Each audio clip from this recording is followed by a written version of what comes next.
So, how do we really think about divorce and gray divorce when this gray divorce numbers are going crazy right now? There's so many people getting divorced in their post 55 years. And so, not that I'm going to be pointing fingers back at menopause, but it is a massive contributing factor. So, today we're really going to be talking about it. And I'm calling it the quiet storm.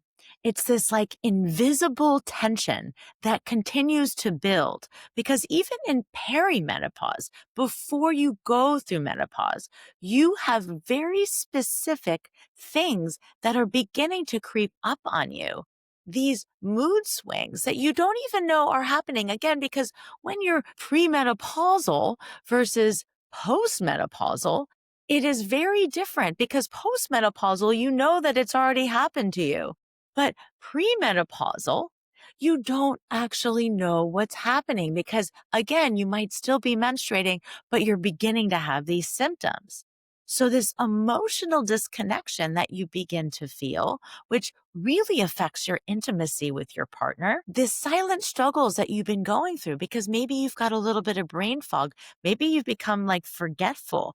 Maybe you believe that you can't, not believe, but maybe you feel like you're not completing tasks. So, really navigating menopause and really beginning to think about how the divorce process really draw some awareness to, oh my gosh, my body is going through so many changes, but my mind is going through so many changes. And having a partner that is supportive, that will evolve with you, that begins to believe that you can rebuild together is going to create that lasting relationship.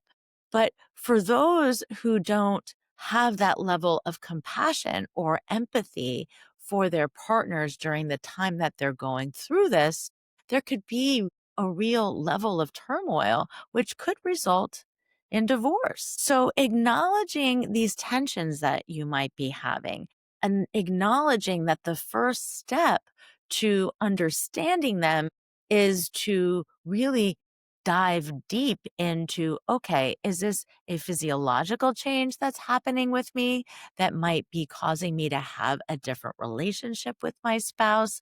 And if so, seeking the help that you need and getting the supportive hormonal therapy or even psychotherapy, because again, going through these changes is very, very difficult emotionally as well as physically. So, that intersection of perimenopause and divorce, that's what I really want to talk about. So, women often face divorce during this perimenopausal phase. It's a time when we meet the needs of others versus the unmet needs of ourselves. And when we're trying to be something that somebody else wants versus trying to understand what our needs might be. Again, there's that breakdown and feeling like you might not be fulfilled in this time because you're not getting what you need out of this relationship.